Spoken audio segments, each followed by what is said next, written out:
One thing we mustn't forget, or we can't escape, is that football is just a representation of what's going on in society.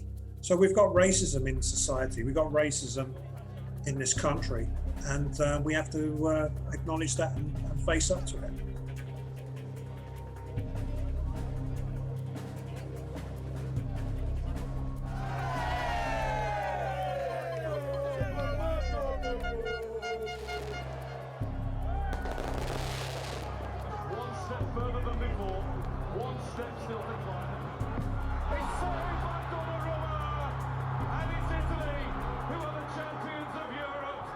It's certainly not a new thing. It's been going since the probably the late 60s, when the first black players started appearing for teams in this country. It grew in the 70s, and then in the 80s it was terrible. And things did start to improve a little, but it's always been there, you know.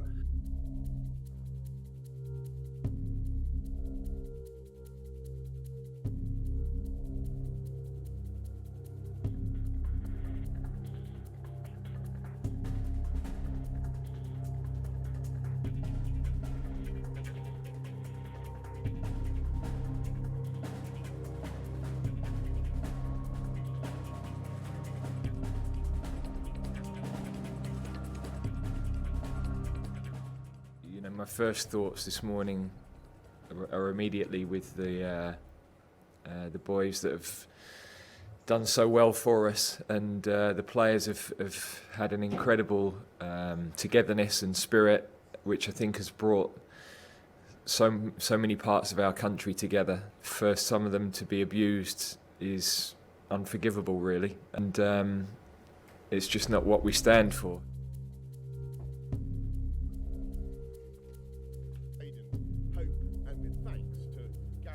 To those who have been directing racist abuse at some of the players, I say shame on you, and I hope you will crawl back under the rock from which you emerged.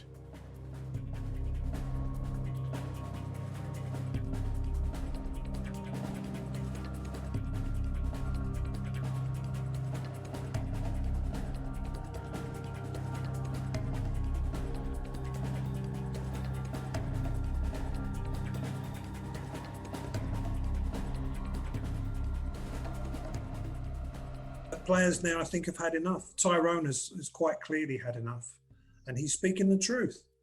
And Priti Patel and the Prime Minister, Boris Johnson, they both tried to distance themselves from taking the knee. They didn't think it was good. They tried to mix it up with politics.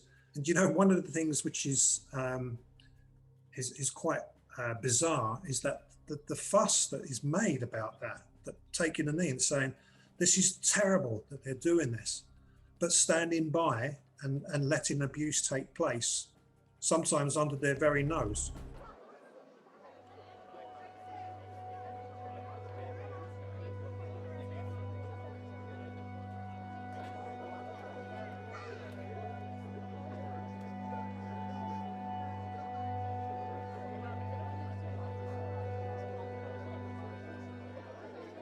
I've got mixed race kids. I'm a local girl. I think it's disgusting the way the government treat black people in this like it's absolutely nothing, encouraging them to be vile and think against black people. It's just disgusting. I'm just here to give my support to a movement that I believe in, that everyone's equal.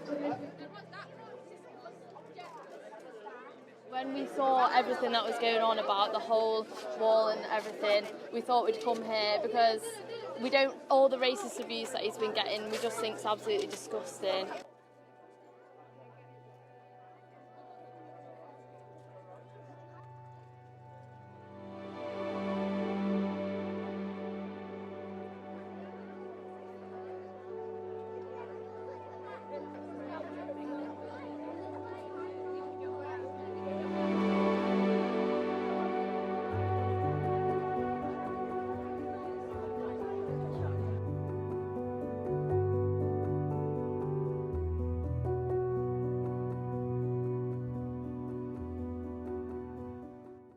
I mean, things will change, I think, for the better when eventually gay footballers can come out. And if they want to, and admit that they are gay, and they'll be accepted.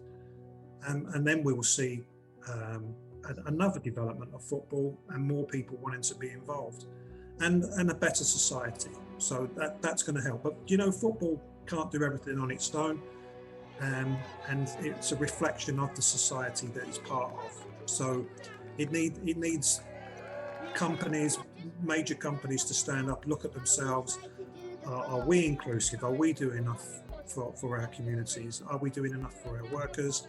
Do we have enough representation? And it shouldn't be token representation. It should be real positive moves, and then opportunities for progression within those organisations. So it's something we've all got a part to play in.